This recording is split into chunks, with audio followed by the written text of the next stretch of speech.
So installing now the modern rail gates. This will cost 1.1 billion basically for this plan. So the MTA has been piloting new fare gates to improve the fare compliance system, accessibility, and passenger flow. In regards to the 2025-2029 capital plan, the MTA will scale up to installation of new fare gates throughout the subway system, prioritizing major hubs and station with high ridership. Yep. So basically, folks, they're modernizing, by adding these fare gates, basically. I guess preventing people from, going over the turnstile, basically. So today the subway fare arranged in the turnstiles with an exit gate, nearby, makes it too easy for it to invade, the fare.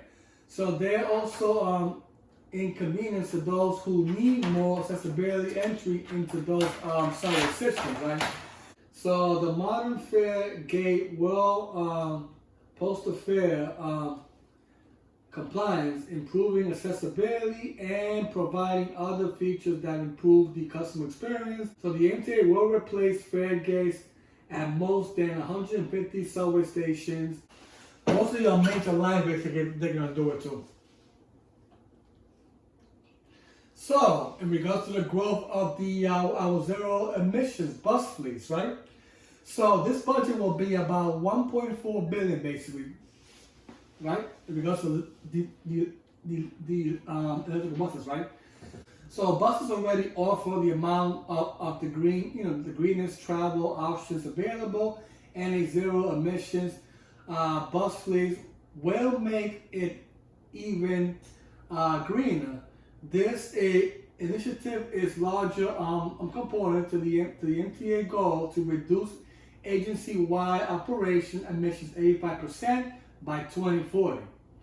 By the end of this capital plan, 80% of our buses will be electrical. We will also be purchasing another 2,000 conventional buses. More than 40% of the MTA bus fleet is up for replacement in the next 5 years.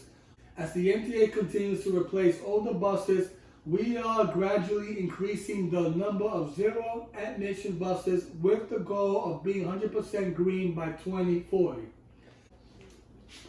With the capital plan, the MTA is producing 500 zero emission buses, installed charging infrastructure, and bus depots. Yep. So technically, new buses will be in place too, also in the MTA, in regards to electrical buses for this capital plan, basically, folks. They're trying to go green, basically. No more gas. So, depending on the subway from the stormwater flooding, so this is going to be a budget, basically, of $700 million. So there's no $1 billion on this project at all, folks. So basically, this will be for the torrential, rail storms and becoming a regular currency in New York, causing flooding in the subway when the city, sewage just is overwhelmed. Stormwater flooding can cause prolonged service delays and significantly damage the equipment, and it's unsafe for customers and employees. So the 2025 capital plan begins to address these vulnerabilities through steel levels, immigration, and improvement to the underground infrastructure. So several rainfall events fueled by climate changes overwhelm urban infrastructures, include the subway, right? In the past 15 years, the MTA has made considerable advancements in preparing for the torrential rainfall and preventing major service disruptions, right? So in the capital plan, we are accelerating the capital investment to keep stormwater out of the system and remove more quicker the water that does enter. So here we see a picture here of what needs to be done. So you could, enjoy look at the picture here. It'll give you all the details what the MTA is going to do in regards to the subway and, railroads, and as well as the buses too that are above ground. But mostly the subway system, of course, they're focusing, preventing flood from heading there, basically. Yep, so they're gonna rebuild. All right, guys. So right here, I will talk about the project of the Hudson Line. So this budget will be $800 million. So the Hudson Line is a critical passenger and freight rail link for New York, carrying millions of passengers every year. But the Hudson Line, approximately to the Hudson River on the west of the step loops of the east, makes it vulnerable to flooding and landsliding caused by heavy rain. This capital investment is a climate